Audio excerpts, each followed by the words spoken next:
lives in the far north, not far from Cairns, is a retired Queensland Fire and Rescue Service fire commander and fire investigator, an independent researcher, an energy realist, and a libertarian. Now, he's been a prolific contributor to newspaper opinion columns for many, many years.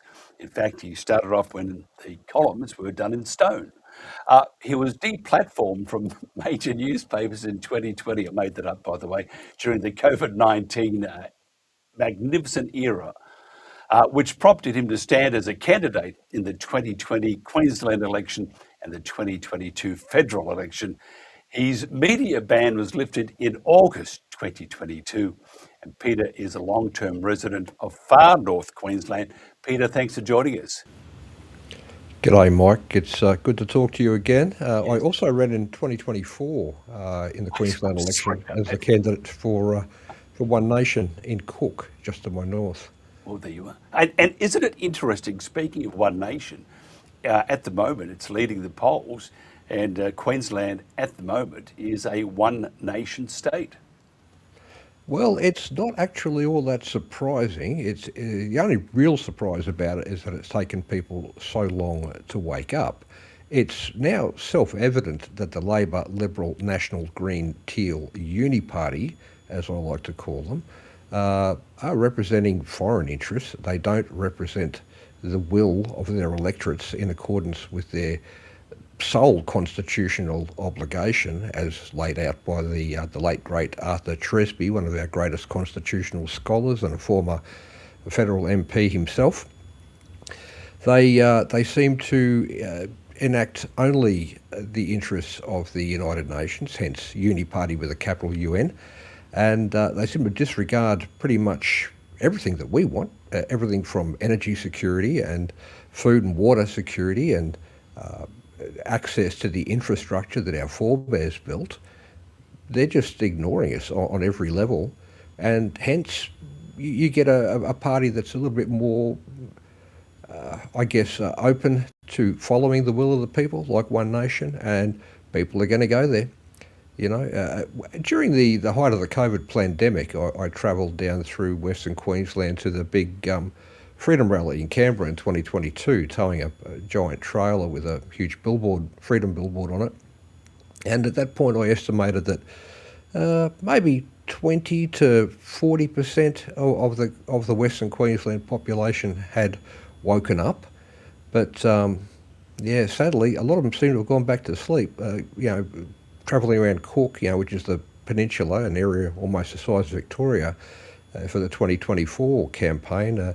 It's back to 1 in 10, I think, that are aware of what's really going on in the world and the way we're being treated like tax cattle by our ruling elites, for want of a better word. Elite's not the ideal word to describe them. They're more like parasites. In a lot of ways, they've got a lot in common with mosquitoes and cattle ticks. Yes, draining the goodness out of it. You just come forward. Don't get me started. No, don't. I mustn't do that. Tell me the opportunities, because again, I always say that North Queensland is God's country.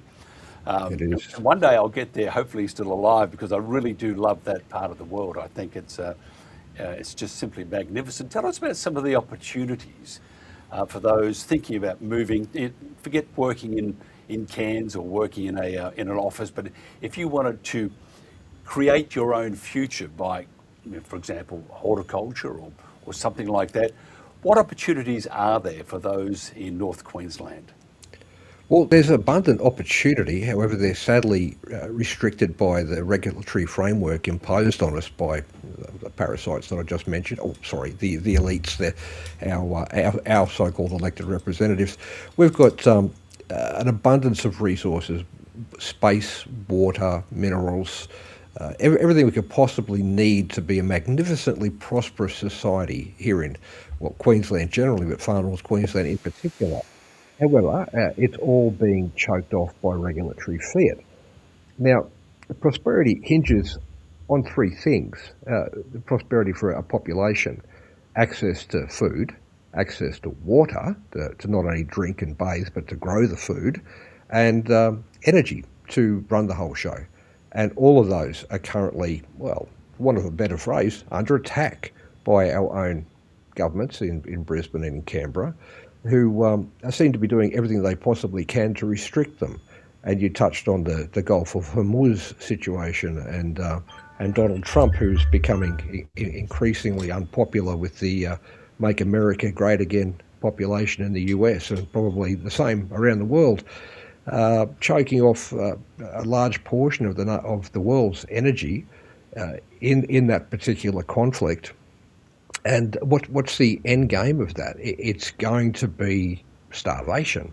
It's going to be pretty soon becoming the reality that there's people starting in Africa who are going to start starving to death because they're dependent on grain that comes through that waterway, and they're dependent on fuel that comes through that waterway. And this sort of brings us back to globalism and the perils of these long, tenuous supply chains, which we in North Queensland absolutely don't need to have. We have a superabundance of coal all the way up the east coast of Australia. We had a working coal mine, I guess 2 hours drive from here, up near Laura, not so long back. We could easily develop fresh coal fields. The idea that CO2 is creating some climate catastrophe is just bizarre. It's so thoroughly debunked, even by the first principles laws of physics, Planck's law, Venus displacement law, Kirchhoff's law of thermodynamics, the second law of thermodynamics.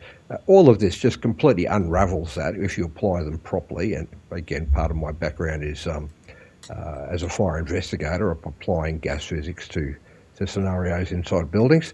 And all of it is built on a premise that we shouldn't be accessing so-called fossil fuels, which never were fossils. They're actually hydrocarbons.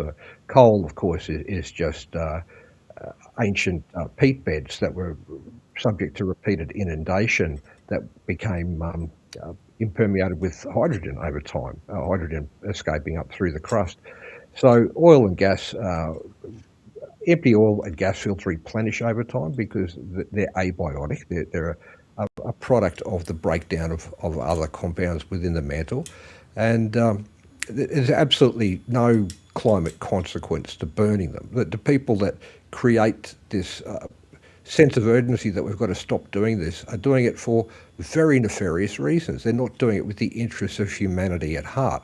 There is no alternative chemistry to replace them. In fact, if we were to task an industrial chemist with coming up with the ideal cooking fuel, the ideal transport fuel, the ideal power station fuel, he's going to come up with the exact molecules that we use in the hydrocarbon field now.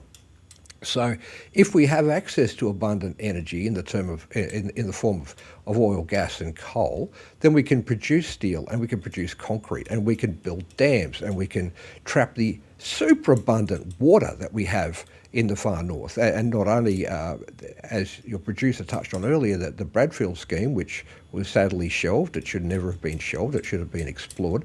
But where I am, I'm on a ridge, on a clay ridge, and it squelches underfoot here. We've had so much rain in this wet season. And this is just some 19 years after Australia's greatest climatologist, our greatest climate expert, one Professor Tim Flannery, said that what rains fell wouldn't cause our rivers to run or our dams to fill. Climate is cyclic, and it's controlled by the sun. And there's just no reason for the artificial scarcity of everything that our in inverted commas elected representatives have created at the whim, at the will, at the suggestion, at the imperative, the demand of these globalist foreign bodies. The Trilateral Commission, the Council of Foreign Relations, the Bilderberg Group, United Nations, the UN agencies such as the IPCC and UNESCO. None of this is necessary. It's all about creating artificial scarcity, about channeling profits directly to the corporations that they control. So how can we fix this at a local level in Far North Queensland? Well, we could start by creating a North Queensland state. Just from Gladstone North, we've got 1 million people. We've got an economy that's far bigger. I've got some figures over here, far bigger than, say, Tasmania or South Australia. We could have 1,026,000 population if we drew a line pretty much from just south of Gladstone across to the the northeast corner of South Australia, we'd have that would compare to 1.8 million in South Australia and 573,000 in Tassie. We could have $291 billion of gross state product compared to less than half that in South Australia and only 40 billion in Tasmania. We could we'd have seaborne exports of $112 billion a year compared to 17 billion in South Australia and 4 billion in Tasmania. Our constitution provides for it at Part 4, at Section 124. So, why aren't we doing it? Oh, because it's all about centralisation of control, Mike. The people that are pushing these unwanted and unwarranted agendas on us are doing it because they don't want us to have a say. Well, if we had that say, we would unravel their entire project. We would, well, for a start, we wouldn't have ridiculous Middle Eastern wars interrupting the flow of the essential fuels that we need to produce food and fibre and water in Far North Queensland. It's absurd that we've come to this, and it's an insult to every Australian man, woman and child that we've got to this point, Mike. Yeah, I agree. I think we've sort of, and I was talking to many people that talking about how we're moving forward. I also would say that we're moving backwards too, because the renewables, in my own humble opinion, it's a grab for cash, and that's all I see it as. And what is someone describes them as being the invisibles, because you really can't see any good coming from what they're doing. But they keep saying, Earth's going to change, we're going to boil, we're going to freeze, we're going to go flat, whatever. And then 10 years later, look at Flannery. Brisbane will have no water, and I think the next bunch of years they've had floods, and don't live by the water because it will rise and you will be swallowed. And he bought a house by the water. Yeah, and $25 billion and counted squandered on desalination plants that were largely never used. Yeah, that's right. It's just terrible. What do you see as the major? I mean, I could say, what do you see as the major, or the future for which we have just chatted about? What do you see as the major, the negative that would stop the growth of northern Queensland? Is it the chase for these renewables, or is it becoming just not interested, or is it that and I was reading somewhere where Albanese would like us to import a great deal of our produce. Is it that attitude, or is it ignorance, failure of our education system? What do you think it is? We're living through the planned destruction of advanced developed nations, Mike. And that's the deliberate act of a cabal of individuals that have control of our politicians through blackmail and bribery. There's no other explanation that fits all the parameters. I think it was Sherlock Holmes said that once you eliminate the impossible, all that remains is the improbable.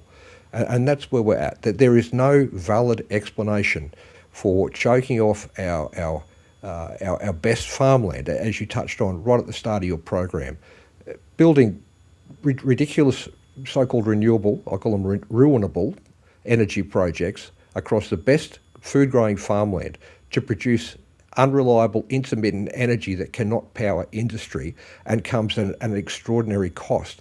There's no logic to that. We have an abundance of wasteland we could build these things on, but they never want to build them there.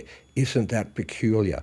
You stitch all the facts together and you get quite the embroidery of what's really going on in this world. And it is an attack on, or particularly white people. They're not doing this so much in brown or black countries, they're doing it in white countries. And at the same time, they're choking off our food, energy and water. What are they doing? Well, they're bringing in as many people as they can from the third world. And all of those people are looking for a better life. You can't blame them for wanting to come to a more advanced nation. But it's swamping the infrastructure that we all rely on now. We've got to wait a lot longer for hospital care. Our kids and grandkids are in much more crowded classrooms. None of this makes any sense, particularly not at a time when we've got diesel. I think I paid $3.23 the other day for diesel in Atherton, and everything's going backwards, and the rate of going backwards is accelerating. And none of it's accidental. It's entirely being induced by a class of people that sit at the top of our systems of governance, who have their hands on the policy levers, and who are making everything worse by design. The purpose of any GovCo, I call it GovCo, government corporation, government-corporation, which is, well, it's what Mussolini defined as fascism, isn't it? When government and corporates combine their powers, they've got the purpose of any GovCo system is what it does. And what it's doing at the moment is it's stripping the wealth out of the mums and dads, the families, the future of Australia, and it's channeling it to corporations who are owned by a very small handful of investment funds, people like Vanguard at the top of the tree, and then BlackRock and First State, and a few others that are only slightly smaller. State Street, they're just sucking the wealth out of the advanced nations, sending it off to this very small cabal of elite shareholders, and making everything worse for everybody. And what did Klaus Schwab say just a few short years ago? You will now own nothing, and you will be happy. You will eat the bugs. Yeah, well, mate, it's about time we started tracking these people down, dragging them out into the street, tarring them and feathering them, and putting them on a rail out of town. In fact, the quality of our governance went down dramatically when we stopped tarring and feathering politicians. Well, it sounds kinky to me. Keep talking. No, sorry, got to stop that bit. Look, we do have to go. We should get your son-in-law on Monday. No, Yeah, he's a hard man to track down at the moment. He's a very, very busy lad, our Barnaby. He's campaigning in all directions. Even my poor, long-suffering daughter hardly sees him these days. maybe that's a good thing. Well, she loves him very much. I really shouldn't go there, but yeah, she loves him a lot more than I do. Let's put it that way. Although he is gaining some brownie points, since he left the squad of scoundrels called the National Party, and joined a party that's at least forward facing. If we're going to keep One Nation working in our interests, very first thing we've got to do, Mike, is we've got to ban lobbyists. We've got to cut lobbyists entirely out of our parliamentary precincts. If a lobbyist wants to interview one of our elected reps, one of our MPs or senators, then he should have to go to their electorate office and do it in front of witnesses, with audio-visual recording taking place, because this is how they get control of our representatives, and we don't get any say, is they bribe them and they blackmail them. I think Pauline would be, as soon as she found out, it would be, please explain. Peter Campion, it's always a pleasure. So far, I haven't had any knock on the door from the police or people concerned about my welfare, and that's good. And the dog's done well too up until now. Peter, before you go out to wrestle that bull mastiff or that poodle, how do they find out more about you? Sorry, Mike, this is going to be loud. I've got someone at the door. Let's just be brave. Just on X, at good as done. Good on you. And be nice to the dog, all right? He was quiet most of the time.